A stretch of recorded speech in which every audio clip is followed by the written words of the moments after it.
Bem-vindo, Felipe Nunes, CEO da Quest. Olá! Olá! Eidri, Erovai, tudo bem, Sinara? Oi, bom dia, tudo bom? Bom dia, tudo bem. Felipe, conte-nos tudo, não nos esconda nada. Quem venceu? Quem venceu o debate, você saiu com uma pesquisa. Eu estava até explicando antes de você chegar aqui, Felipe, que assim, eu imagino que você vai fazer esse parênteses, né? Não dá para dizer quem venceu, mas dá para dizer quem recebeu menções mais positivas. Não é, Rovai, mas é bom você fazer esse preâmbulo para mim, porque ajuda aqui na conversa. O que a gente faz é monitorar em tempo real. Então, a gente coleta tudo o que acontece nas redes sociais em tempo real, com menção aos nomes Bolsonaro e Lula, ligados à ideia de debate, né? O que a gente percebeu é que houve uma dinâmica do debate, e é muito interessante que ela representou, de certa maneira, aquilo que a gente ouviu de muita gente. O primeiro bloco, Lula muito bem, melhor que Bolsonaro, e aí depois a gente pode detalhar isso. No segundo bloco, os dois falados no mesma proporção, mas Lula ainda assim melhor, conseguindo fazer algumas tiradas para Bolsonaro, mas o último bloco melhor para o Bolsonaro. O que eu acho importante a gente separar é que há o debate ao vivo e há o debate depois do debate, que é onde as redes aí funcionam ainda mais, Rovai. É impressionante o que a gente vê depois, né? A repercussão do que vem depois. Então, naquele primeiro momento, o Lula teve um percentual de menções positivas maior do que o Bolsonaro, justamente por conta do acumulado do debate. O Lula saiu com 44,5% de menções positivas na média e o Bolsonaro saiu com 36,5%. Muito bem. Felipe, vamos lá. Eu queria começar pelo primeiro turno, para a gente chegar aqui no segundo turno. Criou-se muito ruído em relação ao resultado das pesquisas, porque, de fato, elas erraram para além da margem de erro, né? Todas, praticamente, com exceção de uma ou outra. Há muitas hipóteses, muito debate, e hoje, agora, no segundo turno, tem muita gente assustada e não confiando mais nas pesquisas. Então, vamos, diferença de 7 ou 8, 7 hoje MDA, acho que vocês deram 8, outro dia deram 6, pegando os lovers votos, enfim, mas aí nessa média de 7 pontos, 8, 6, são consideradas de altíssimo risco para a maioria das pessoas que leem pesquisa pela insegurança do que aconteceu no primeiro turno. Eu tenho defendido uma tese, aqui nem sei se você leu, mas falei assim, quando fazia a pesquisa, a gente tinha a pergunta de controle, que a gente fazia aqui pela Fórum, que era o quê? Com base no eleitorado da eleição anterior. Então, perguntava, votou em Haddad, votou em Bolsonaro, tal.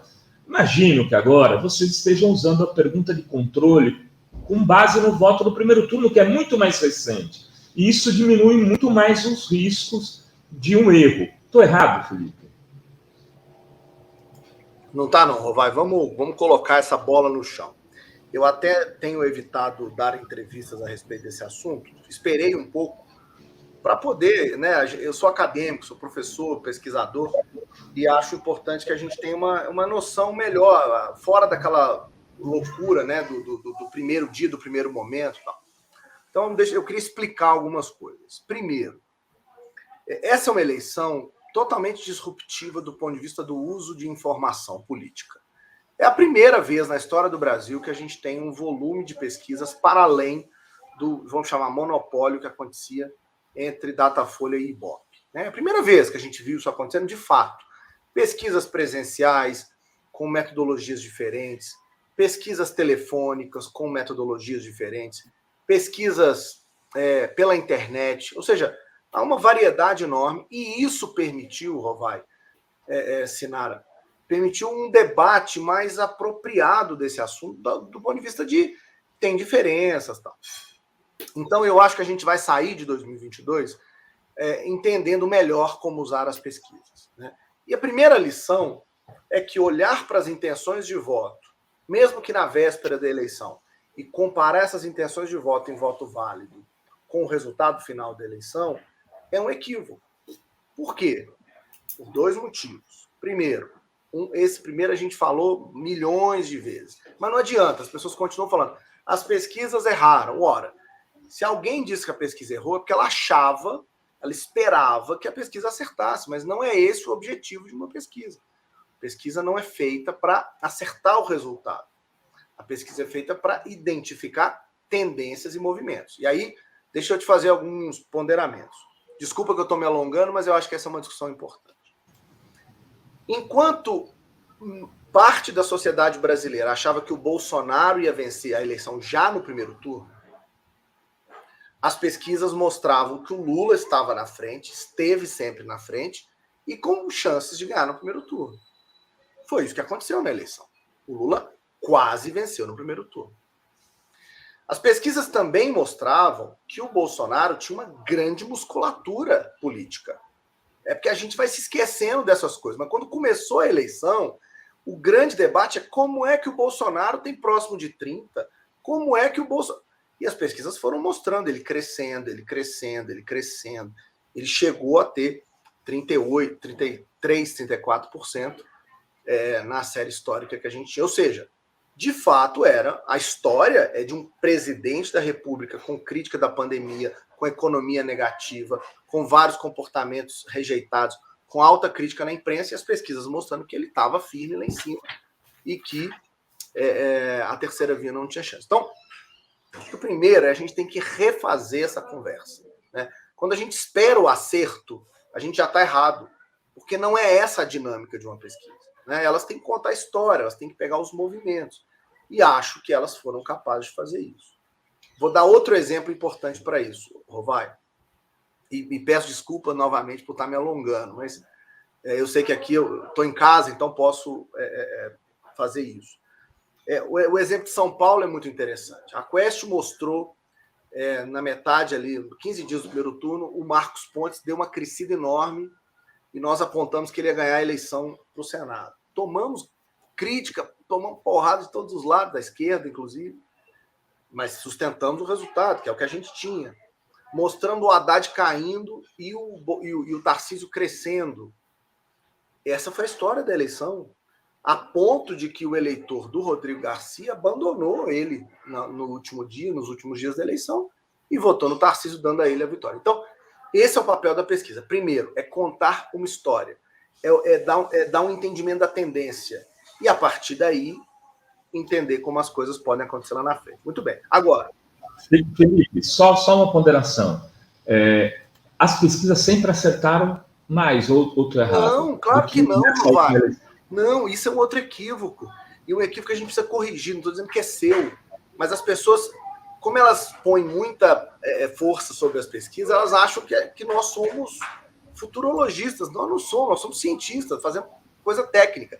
Eu vou te dar um exemplo. Em 2018, o Ibope e o Datafolha foram muito criticados. O que a gente está vendo esse ano, em 2022, é uma continuação de 18, porque o Bolsonaro foi subestimado, ele cresceu 6 pontos na urna. É só olhar as manchetes. Se a gente recupera a eleição de 2014, a gente vai ver que a discussão é a mesma. Não, porque a Dilma está superestimada. Ou seja, nós precisamos sair da eleição de 22 com um aprendizado. O primeiro, eu falei que eram 2. Pesquisa não é prognóstico. Quando os jornalistas, quando o público em geral, e quando nós, pesquisadores, fazemos entender que nós estamos ali acertando o futuro, a gente está errado. Não é para isso que serve pesquisa. Pesquisa tem que contar a história, tem que contar a tendência, e eu me orgulho muito de nós termos... Outro dia eu encontrei com uma amiga que olhou para mim e disse, ela é eleitora do Bolsonaro, ela disse, olha, eu passei o primeiro turno inteiro brigando com você, dizendo que o Bolsonaro ia ganhar no primeiro turno e você estava certo, o Bolsonaro não ia ganhar no primeiro turno. Essa constatação, Rovai, ela só se deu pelas pesquisas. Então fica parecendo que nós erramos. Não, nós contamos a história. O Lula estaria em primeiro, com chance de ganhar no primeiro turno, inclusive. Foi pouco voto, eu tenho certeza que a gente vai falar disso hoje. E o Bolsonaro vinha em segundo forte, e a terceira via não existia. Essa foi a história contada. Eu tenho um orgulho de poder dizer que nós acertamos o resultado em Minas, em São Paulo e Rio. Por quê? Porque não é porque nós acertamos o número, é porque a gente estava vendo o que estava acontecendo. Havia um crescimento do bolsonarismo e do antipetismo na reta final. O movimento do Cláudio Castro no Rio era impressionante, né? Nós fomos os únicos a mostrar que ele tinha chance de ganhar o primeiro turno. Ou seja, nós estávamos entendendo a dinâmica da eleição. Agora, o número é não entender para que serve. Então, essa é a primeira lição, e eu te agradeço por ter me dado esse tempão para poder falar disso. Eu duvido que eu teria tanto tempo para explicar dessa maneira em outro lugar. Não, de verdade. Quero fazer uma pergunta sobre o debate. Felipe, dentro do nosso campo, do campo aqui nosso, não falando, estou excluindo não que você é imparcial, mas houve muita crítica ao fato do Lula ter calculado mal o tempo de resposta do debate. Você acha que isso de fato teve importância ou é mais um tecnicismo de quem acompanha, como nós, assim, que temos mais conhecimento? Sinara, olha só, isso é outro ponto que tem a ver com isso que eu estava dizendo. Como o mundo da notícia virou um mundo muito rápido, muito veloz, a gente tem ficado dando notícia o tempo todo, durante o debate, eu percebi, e é interessante que eu percebi isso na esquerda, olhando para os dados de rede social, que era assim, o Lula começou o jogo 3-0. Eu não sei se você gosta de futebol, Sinara, mas eu gosto muito. Sou atleticano, eu sou fanático com o meu galo. Então, assim, isso é muito típico do Atlético, inclusive. O Atlético começa com 3-0. E aí a torcida fica animada e tal. No segundo tempo, o time adversário faz 2. Você sai com os 3 pontos, você ganha... Parece que perdeu, Mas parece que você perdeu o jogo.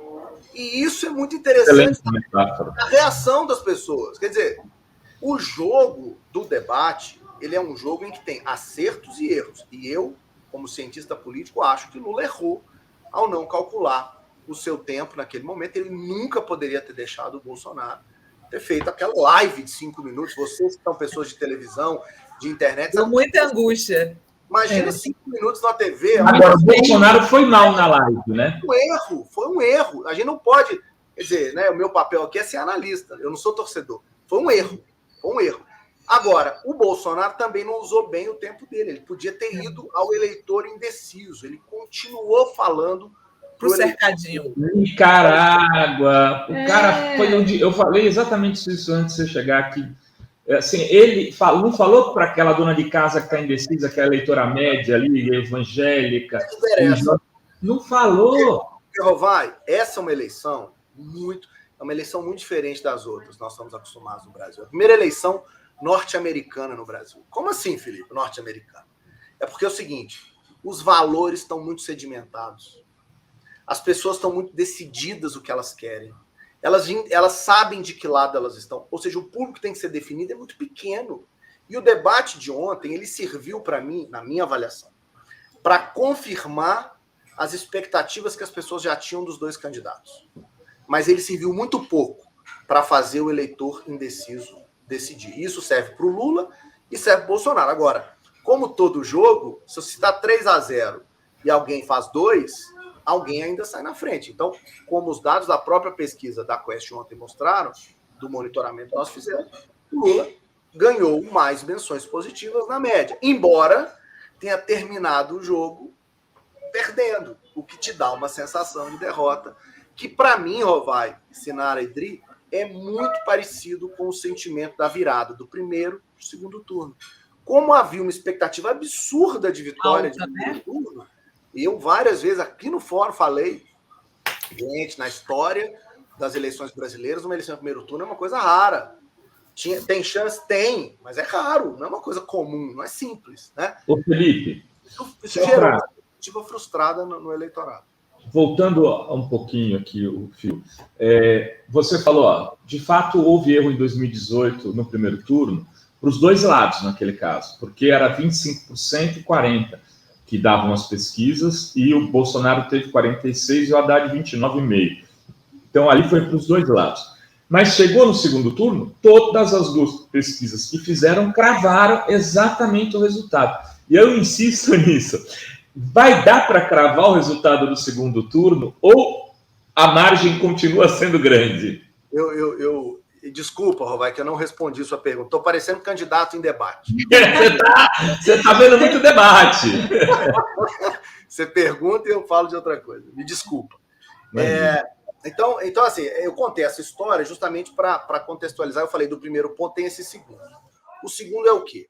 No primeiro turno, a gente tem um grau de indecisão grande em relação a quem é o eleitorado. Isso é uma questão importante. E qual vai ser o percentual de abstenção. A gente não sabe fazer isso bem no Brasil. Tá? No segundo turno, essas coisas mudam um pouco. Por quê? Porque a amostra utilizada no segundo turno é uma amostra que já olha para o resultado do primeiro, começa perguntando em quem você votou. Você foi votar? Em quem você votou? Pronto. Então, a partir da compreensão do... Que é a pergunta de controle, né? Claro. Quer entender o seguinte... A partir do comportamento do eleitor, a gente desenha a amostra para tentar estimar o comportamento. No primeiro turno, a gente só está lidando com atitude, Rovai. Atitude é diferente de comportamento. Atitude é assim, eu acho que vou me casar. Mas chega na hora, eu resolvo não casar. As pessoas podem fazer isso. Elas noivas, de repente, somem lá do casamento. A pesquisa é a mesma coisa. Ó, se a eleição fosse hoje, olha a pergunta. Se a eleição fosse hoje... eu votaria no fulano de tal, mas a eleição não é hoje e tem outros fatores que acontecem. Então, essas coisas mudam. No segundo turno, em geral, os institutos conseguem captar melhor a razão. Isso é que é importante, Rovai. Desculpa estar sendo chato aqui, mas razão entre os dois candidatos. Porque são só dois. Então, você pega uma razão entre dois e aí você tende a chegar mais próximo do voto válido. Mas eu insisto, a gente tem que analisar o desempenho dos institutos a partir dos votos totais, que é o que nós fazemos a amostra a partir do voto total do eleitor, e não do voto válido. Esse é outro ponto que eu queria deixar para a nossa conversa aqui. Tem outra coisa que eu queria te perguntar. O Fábio Faria, ministro de Bolsonaro, deu uma ordem nas redes sociais para os bolsonaristas não responderem a pesquisas. O quanto isso pode afetar o resultado? Sinara, ótima pergunta. A gente ficou muito preocupado quando viu essa declaração, porque a gente viu essa história acontecendo nos Estados Unidos, né? Os institutos norte-americanos relataram dificuldade em entrevistar trumpistas e, com isso, eles teriam subestimado o voto do Bolsonaro.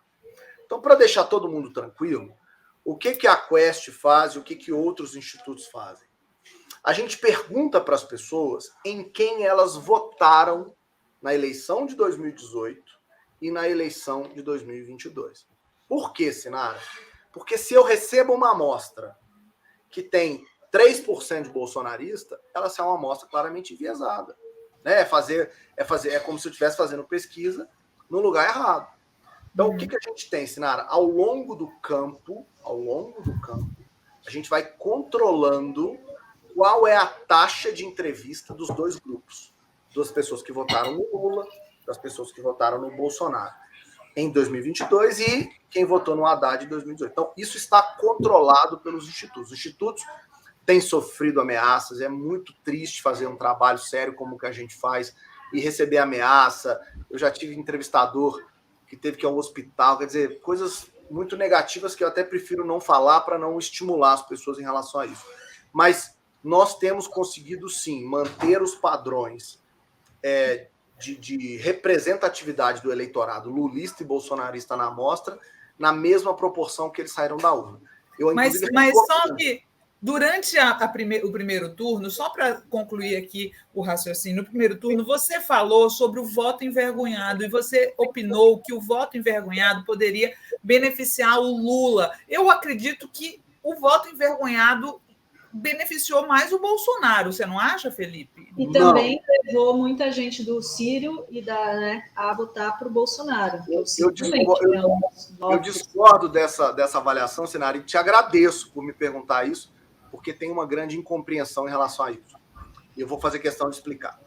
Quando o primeiro turno estava chegando ao final, eu ouvia muito que as pesquisas estavam erradas, porque o Datapovo mostrava milhões de pessoas na rua, principalmente depois do 7 de setembro, enquanto o Lula não mostrava ninguém na rua. Então você tinha as pesquisas mostrando o Lula na frente e as imagens de internet mostrando o Bolsonaro com muita gente em volta. Ora, como é que explica isso? Como é que as pesquisas estão mostrando uma coisa que as fotos de internet mostram outra?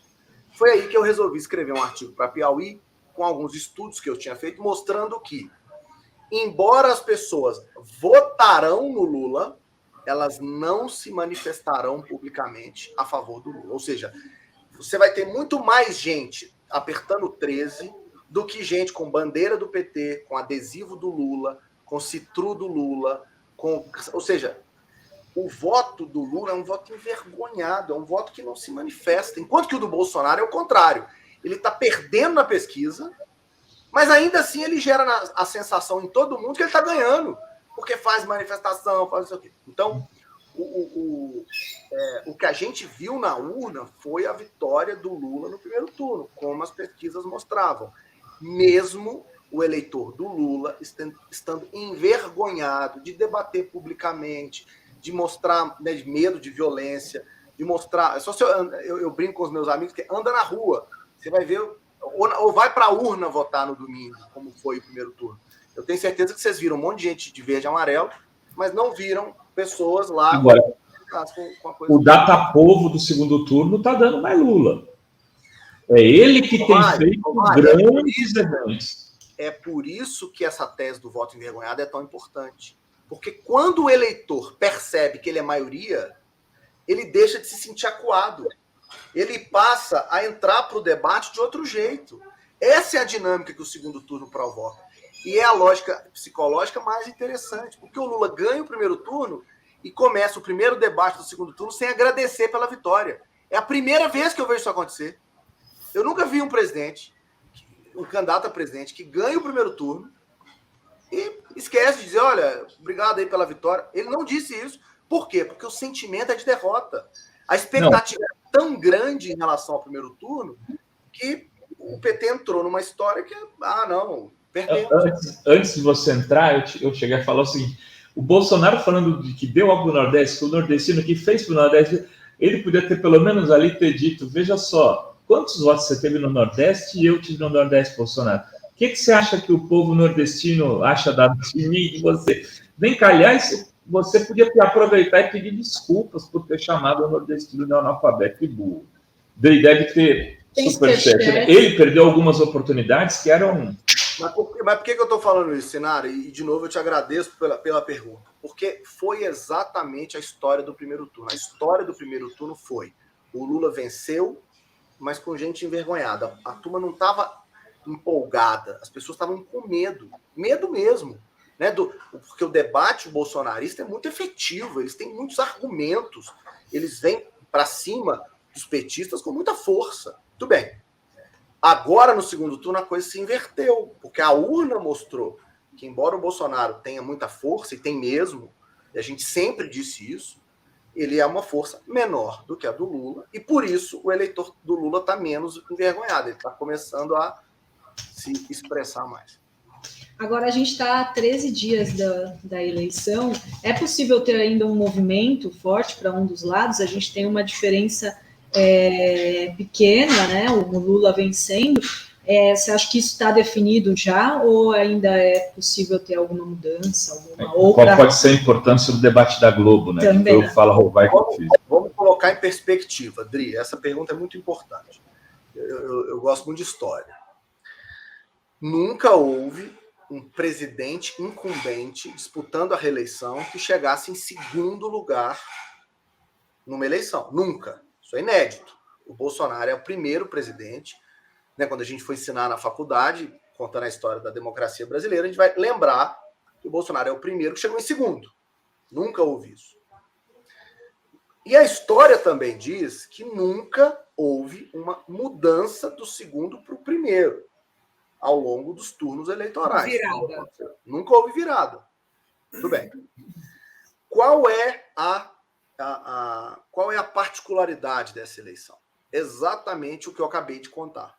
Como o presidente é que está em segundo, ele é que tem a máquina, ele é que tem recurso, ele é que tem acesso, né, à caneta, ele é o único, de fato, que pode provocar essa mudança. Para o Alckmin, era difícil provocar mudança. Ele não tinha nada. Ele tinha o governo de São Paulo. Para o Serra foi difícil. Para o próprio Haddad, né, foi difícil. Mas o Bolsonaro tem a máquina. Então, ele tem, sim, capacidade de promover mudanças. Para isso acontecer, no entanto, duas coisas têm que acontecer. Primeiro, o Bolsonaro tem que ampliar a vantagem em São Paulo. Isso é condição necessária. Tá? Eu falei várias vezes em entrevistas que dei no primeiro turno, enquanto o Lula aparecia empatado com o Bolsonaro em São Paulo, ele estava empatando fora de casa. Lá vou eu falar de futebol de novo. É igual quando o Atlético vai jogar na La Bombonera e eu saio feliz da vida com um 0-0, porque é um empate fora de casa. Empatar São Paulo. O Bolsonaro conseguiu vencer, como a pesquisa da Quest mostrou. Antes, a tendência era aquela. Mas ele tem que ampliar a vantagem. Não dá só para ganhar, tem que ganhar muito, porque tem que tirar a vantagem do Nordeste. E tem uma segunda coisa, Dri. O Bolsonaro precisa virar Minas Gerais. Ou seja, é a virada em Minas Gerais que constituiria uma virada nacional. Por enquanto, a gente não tem pesquisa em Minas para avaliar como as coisas estão. O que a gente vê na pesquisa que eu tenho, né, a pesquisa Genial Quest, é um empate. O Bolsonaro um pouco à frente do Lula numericamente, mas eles empatados na margem de erro. O que isso sugere? Isso sugere que o Bolsonaro está ganhando em São Paulo, está ganhando no Rio, mas não está ganhando em Minas. E ele precisa ganhar em Minas para que a virada aconteça. Então é uma eleição totalmente diferente do que a gente já analisou, porque o presidente, quem tem a máquina, quem tem a caneta, está em segundo, e quem tem a máquina, obviamente, opera para tentar mudar as coisas. Pri, você deve ter superchats, a gente já está chegando ao final aqui também, precisamos liberar o Felipe. Eu falei muito hoje, mas tem muito tempo que eu não vim aqui. Cristina Vilas Boas. Muito, muito bom. Estou com ressaca do debate. Precisei tomar dipirona 1 grama. Muita dor de cabeça, cansaço desse bolsonarismo. Difícil lidar com o miliciano. Obrigada pelo superchat, Cristina. O Salme Lula Sobrinho diz: sério, Haddad é o picolé de chuchu do PT. É que a gente mais cedo falou sobre o Haddad no debate, né? José Prudente de Almeida: valha-me Deus dos céus, pintou um clima e tarcisaram a facada. Beijo. Marilice Fernandes Garotti: por que o PT iria se arriscar? Lembro do Abílio Diniz supostamente sequestrado pelo PT à época. O PT não é burro e seus apoiadores sabem disso, por isso o grande apoio que tem até hoje. Cristine diz: Lula perdeu a chance de cobrar do capeta quais políticas públicas ele propõe para órfãos da Covid que ele produziu. São mais de 113 mil crianças órfãs. Ana Santos: está esta presepada toda porque Lula e Haddad estão em São Mateus, São Paulo? Pergunta. A Ana diz: Tarcísio patético. Maria: divulgar pesquisa com aviso de que não é previsão, acho que é uma sugestão. A Marilice Fernandes Garotti tinha uma pergunta para a Adriana, mas chegou depois. Ela perguntava: o que podemos fazer com relação a essas fakes nojentas da Damares e primeira-dama? Sabemos que a maioria dos evangélicos católicos fundamentalistas sequer se interessam pela realidade. Dilson Goiana: na minha região, Lula ganhou, mas só tinha camisa amarela. Rodrigo Vaz: essa história do Tarcísio pode influenciar muito? Eu ia perguntar isso para finalizar. E a Dalva diz: não foi voto envergonhado no Lula, mas sim voto amedrontado. Obrigada. Ia perguntar isso do suposto atentado, que tudo leva a crer que não foi, porque foi longe, eles saíram por conta dos tiros. E teve na história das eleições aquele caso da bolinha de papel, que foi uma tentativa feita pelo Serra, que depois deu ruim, porque nós desmascaramos tintim por tintim. Enfim, o que pode... Porque, assim, parece que está muito associado... Não estou aqui fazendo teoria da conspiração, sabe, Felipe? Mas, olha, o Heleno fez um vídeo gravando falando do risco de atentado. Bolsonaro vai lá e, no debate, fala ontem que o Lula teria ido num lugar só de traficantes e não... não teve medo. E aí, hoje de manhã, acontece essa história. E a Jovem Pan é a primeira a dar, sim, com letras garrafais. Enfim, cara, é estranho. Eu acho que precisa ser investigado. E é São Paulo que é o território da grande disputa, como você disse, né? O diabo é sábio não é porque é diabo, é porque ele é velho, né? Então a gente fica lembrando essas coisas de maneira relevante. Olha só, o Bolsonaro ontem teve um desempenho muito bom para a internet. Vocês três e todo mundo que está nos assistindo verá milhares, eu exagerei, milhares de recortes das falas do Bolsonaro ontem. Ele tirou muita fala boa para a internet, muita. Mas teve uma fala que eu acho que ele vai pagar um preço caro, é interessante isso, que foi exatamente a fala sobre uma certa associação de quem mora em favela é todo mundo traficante, né? Esse tema, Rovai, que a gente destacou no monitoramento que eu fiz ontem durante o debate, é engraçado. O primeiro bloco tinha muito de Covid, tinha muita discussão da pandemia, mas o que mais gerou debate na internet foi a questão do erro do Salgueiro para o alemão e dessa associação. Quer dizer, as pessoas sentiram esse golpe, né? Então, quer dizer, quem sou eu para dizer o que está acontecendo? Eu só espero que todo mundo esteja bem lá e com saúde e tal. Agora, tentativas de criar factoides para a campanha, eu nunca vi dar certo. Pelo contrário, eu sempre vi dar errado. Também. Todo mundo que tenta criar algum tipo de... Ou é verdade, você tem ali uma bala de prata e... Né, a facada contra o Bolsonaro aconteceu.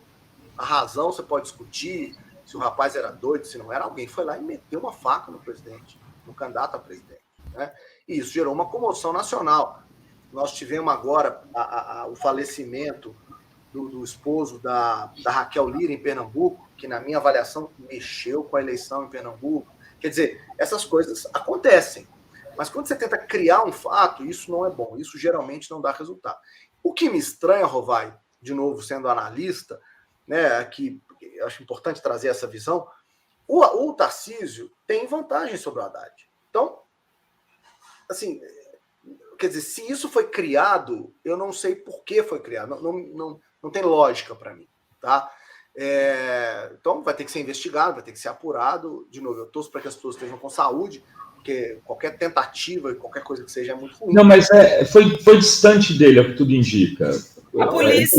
A polícia já confirmou que não se trata de um atentado. Então pronto, acabou. Foi distante. Tentaram transformar no atentado. Mas estão todos falando que é atentado. Damares está falando que é atentado, Onyx está falando que é atentado, Fábio Faria está falando que é atentado, mas a polícia descartou a hipótese de atentado. Mas aí, Sinara, deixa eu fazer uma... Sei que nós estamos terminando, mas só um comentário. Além de fazer pesquisa, eu tenho um trabalho longo sobre redes sociais, adoro esse tema, acho que esse negócio mudou a nossa maneira de se comportar e a gente precisa pensar sobre isso o tempo todo.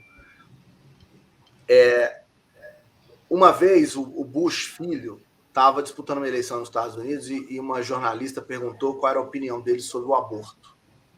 Perguntou para os dois candidatos, para o democrata e para o republicano. O democrata deu uma volta louca. O republicano, o Bush, simplesmente falou o seguinte: sou contra.